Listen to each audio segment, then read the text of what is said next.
Today I'm with Jack and he's going to get beat by me in table tennis. My name's Jack Spivey, I'm part of the Great Britain para table tennis team, current world number 4, Paralympic bronze medalist and Commonwealth Games champion as well. Yeah, that's all well and good, Jack, but I'm still reigning champion at the youth club I used to go to when I was 15. I've got this in the bag. Like, you look great and that, and, you know, you've won all these medals and stuff, but I'm still going to beat you. Also, Jack, we've got to talk about this. I've seen this on the internet. What is that haircut? Before we play, let's get to know Jack. So how long have you played table tennis for, Jack? I started playing table tennis when I was 10 in a youth club in Widnes. And yeah, it was for disabled and deprived kids really. And table tennis was the only sport that I could play with my able-bodied friends, so I really enjoyed playing it. Because like every other Scouse kid, I wanted to be Steven Gerrard growing up, so yeah, table tennis was the sport for me. At the age of 10, I've been obsessed with it since, and 20 years later, I'm messing about with you doing this. I'm not doing very well. I'm just missing every ball. When did you realise that you were actually good at it? Probably a couple of years into playing table tennis. My first session that I played at was at Holton Table Tennis Club, and when growing up I never wanted to use a wheelchair. I was born with cerebral palsy and it just affects my legs, and I thought wheelchairs are for like old people, so I didn't want to use them. I met a guy called Tony Edge who was a wheelchair user, won a Paralympic medal back in the 70s, and he sort of taught me what it was like to be a disabled person and how good it is and how good life can be if you embrace it. So a couple of years in, when I started taking table tennis seriously, I really thought that I could make a living out of it, and being from not the best of backgrounds, I thought I could definitely help my family out with a bit of money and stuff. So yeah, I wanted to play professionally at the age of 18 and moved to Sheffield, and yeah, been a full-time athlete ever since. So Jack, I'm so shit at table tennis. What do you think your most proudest moment in your sport is? My proudest moments definitely got to be winning a bronze medal at the Paralympics in Tokyo, and also winning a gold medal in the Commonwealth Games 2022 in Birmingham. To do that in front of a home crowd, it was incredible, just to be friends and family being there, just to win the gold when it mattered. It was incredible. But Tokyo was a different experience because I wasn't on paper meant to win a medal. I beat the favourite to get a bronze medal in the Paralympics, and because it was COVID, there was no crowds. But yeah, just the feeling I had winning a Paralympic medal was honestly a dream come true, and it's something that I can't explain properly. It was incredible, really. What's one thing that people don't really realise about like Paralympic sports or like Paralympic table tennis that you think? I think for me, what people don't realise, especially with the Paralympic sport and table tennis, is that we can play at an incredible level with able-bodied players as well. A lot of my training, I train with people who are full able-bodied all the time, who are like good England junior level players. So I think they don't realise the hours that we put in. I'm training 20, 30 hours a week. I live and breathe table tennis, and I'm lucky that this is my full-time job. So yeah, it's definitely a misconception that it's not as harder as the able-bodied game. So how does your disability affect your play style? So my disability affects me. I've got cerebral palsy. I was born blind and deaf originally till I was 9 months old. My sight and hearing came back at 9 months, and the doctors said I'd never walk, talk or do anything, and yeah, so the cerebral palsy, oh sorry about that. The CP just affects my lower half of my body, so I'm in a wheelchair obviously. I use a wheelchair full time, so my disability class is class 5, and I play against people with a similar disability to me. So, oh sorry, I'm trying to be nice to you, but like, it's difficult. He's trying to talk about himself and he's just pulling this mad spin. I forgot I was playing until you mentioned it. But yeah, so I play against people with the same similar disability to me, and you play in categories. We have 1 to 10 we have 1 to 5 in the wheelchair category. So class 1 being your most disabled players, who are paralysed from maybe the neck down, who use like strapping to hold the racket and stuff. Class 5 is me with the most trunk movement and body movement. Class 6 is standing disabled, that is most impaired. So people who are missing hands, missing limbs, using crutches.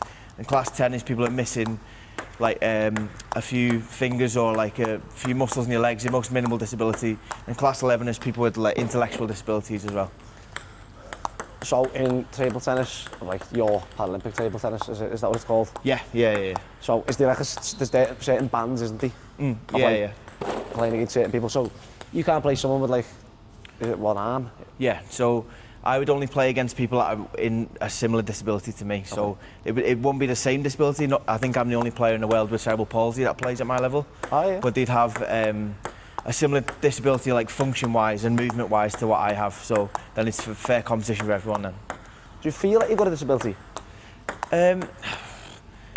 It's an interesting question, that, because sometimes what is feeling disabled? Like, exactly. I'm lucky enough I've travelled around the world to many different countries, and I've got the best wheelchair I can get available. England as a whole is quite accessible. People don't treat me much differently. There is a bit of that goes on, but if you travel around the world, especially in like Asia and different parts of Europe, I can see how being disabled would limit your life a lot more.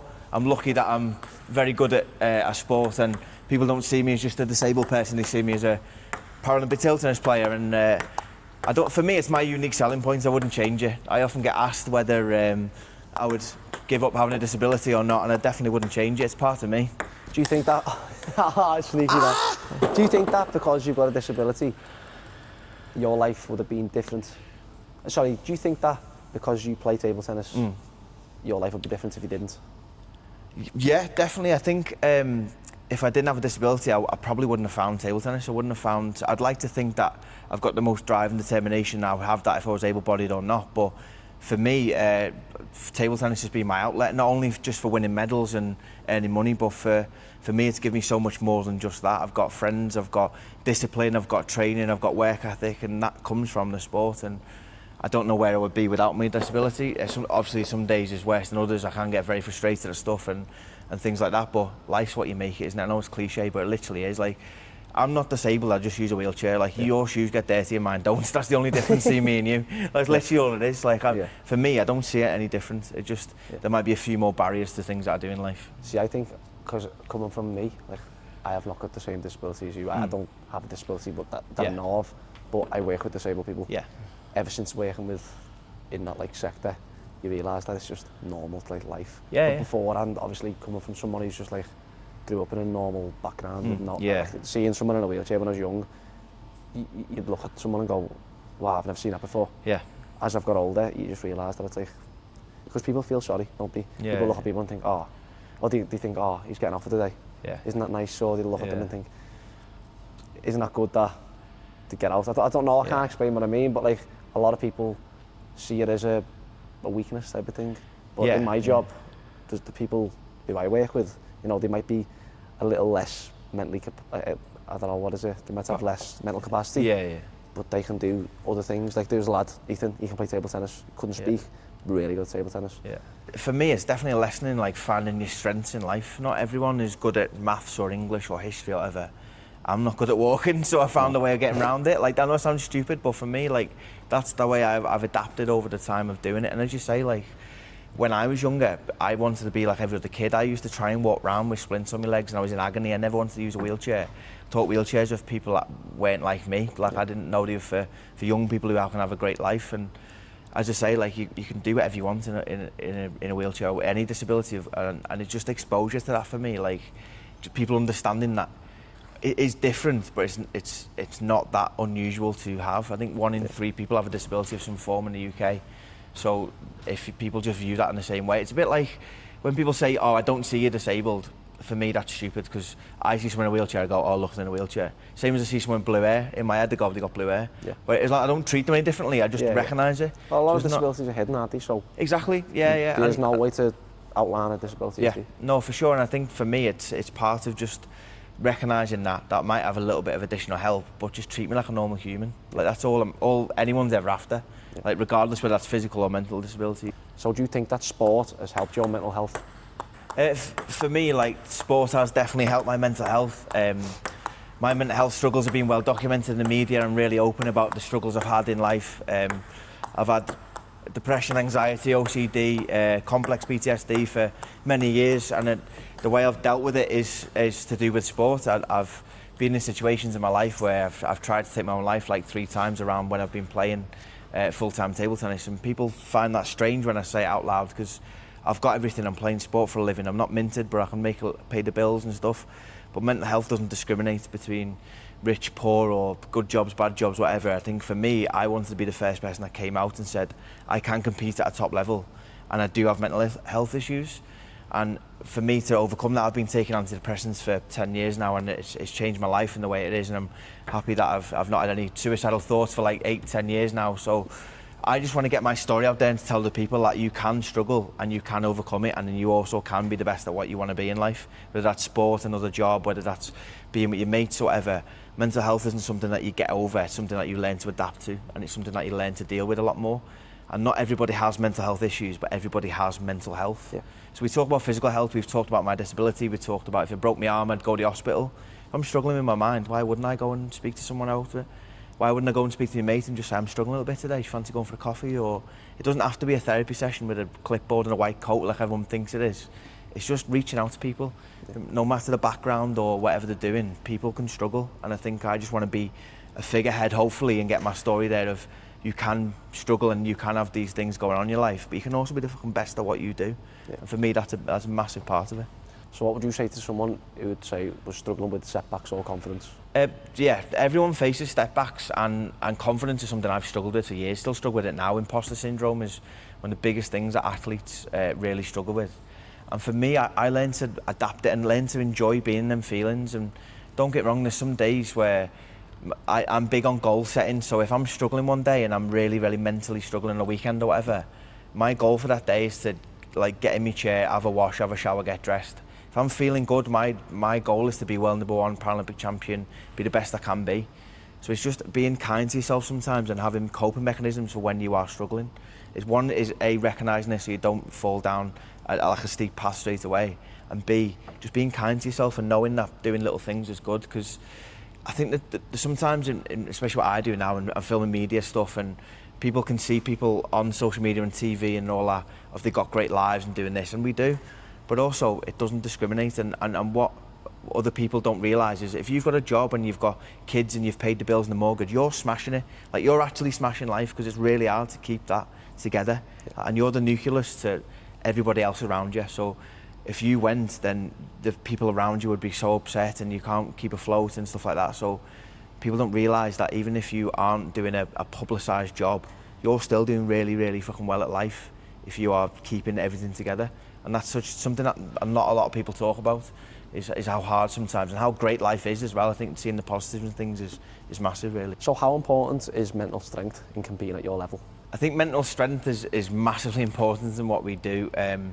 Trying to stop external factors outside the sport and bringing it into the sport for me is a massive challenge sometimes. I've had probably one of the hardest months of my life with the passing of my nan, and we lost our performance director, one of the biggest influences of my career, Goraz Vechko. He unexpectedly died a day before we flew to the French Open. We had a decision as a squad whether we go and play the competition or whether we don't, and it was individual to everybody. We were fully backed by UK Sport and Team GB to how we wanted to deal with it. For me, I wanted to go out there and play as much as I wanted to for Goraz and for my nan, and the passing of everyone like that. And what I've got to remember sometimes is no matter how I'm struggling, this ball doesn't care whether someone's died or not. This ball doesn't care how I'm feeling outside the hall. So I sort of I also almost play a character on the table of, I'm not like Jack, I'm table tennis Jack, so I might be really confident on the table. I feel I can beat anyone in the world playing this game. You have to have a bit of ego about you. As soon as I'm away from this hall or them barriers or whatever, I'm just me. I think I could lose to anyone. I've got stuff going on back home. I'm really struggling mental health wise. I've had riddled with anxiety. I've had a panic attack before the start of the match. Like, this is all things you have to deal with. And for me, I just try and play another character and just be an actor. And this is my stage to perform, no matter what's happening behind them doors. Faster serves, this one. That was not fast. Go seriously though, like properly, like try and like blast it at me. I can't even return a serve, never mind. Play till 11. So the whole point in this is I'm going to try and beat Jack. Can't even be arsed at that. You're not going to serve like, yes. Oh, fuck off. Right, let's just play, because I can't be arsed to get him battered in serves. Right, so I'm going to play till 11. I'm going to win. Jack, your camera's there, so if you want to emote down the lens. Down there. He said he can beat me, fucking no chance. Yeah. Can we swear on this? No. It's my video, yeah. I swear all the time. I've been swearing all day. I'd be surprised if you get like 2 points, just because I might miss. Okay, so. We'll find out. But I'm hoping for 11. I'll play my best. Okay. You ready? I'm ready. Thank you.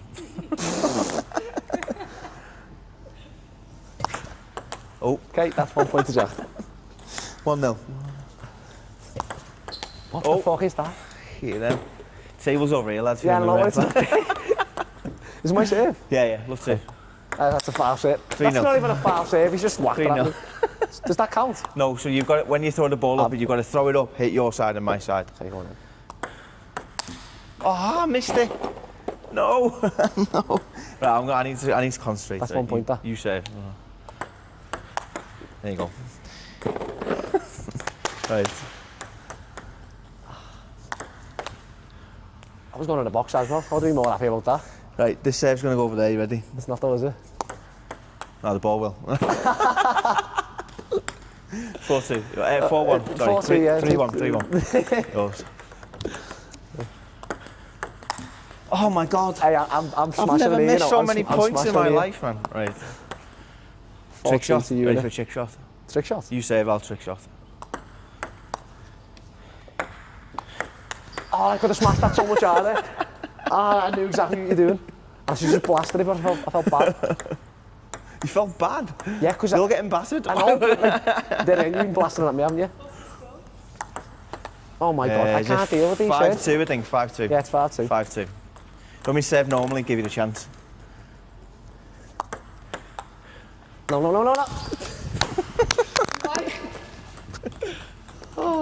I said I'd give you a chance, you could have got that. Knock me mic off, I'm surprised I got 6 points. I mean, 2 points. I'm pulling some dance moves here. Yours. What did I say, 3 points? You got 2, yeah. 2-7. So I need 3 points then. Fuck off. That's just not fair. Why is it not fair? You can walk, why is it not fair? Don't start this shit. Well, that can't walk, you can't lose to me. So if someone watching right now wants to get into parasport, where would they start? Your best place to start would be on the Paralympics GB website to find the local club, whatever sport you want to do. If it's table tennis, I would contact British Para Table Tennis on the website or on Instagram, or even contact me. I'm at Jack HSTT, little plug there. Ah, you bastard. Oh, okay now. You should have seen him. Okay now. Right. Catches me off guard these things, right? Will you play again, yeah? Sneeze shot. Right, ready. Sorry, Jack. This is why you should contact Parasport. Have that. I was about to try and be serious, and his head was getting redder and redder. Like going, everywhere trying to get the ball. So Jack, what's next for you? Have you got any big tournaments coming up? Next for me, I've got the European Championships next week in Sweden. So I'm hoping to do well. I got to the final last year, got bronze medal, got a silver medal even a couple of years ago. So I'm hoping I can go one better and get the gold. Hopefully I can play players like you and I'll definitely win. Yeah, you'll win every single medal trophy. Oh, good luck. Thanks, mate. Jack also does comedy, so go. Right. It's only about 600 quid that lad if you keep on working. Is it? It's not. It is, yeah. Right. Jack also does comedy, so go and give his stuff a look at. That's it. Yeah, thanks. Plug your shit. I'm at Jack HSTT on Instagram and at Jack_Spivey on Facebook. Oh, yes! I missed it. No! That's a point. Right. What else? That's it. That's about it.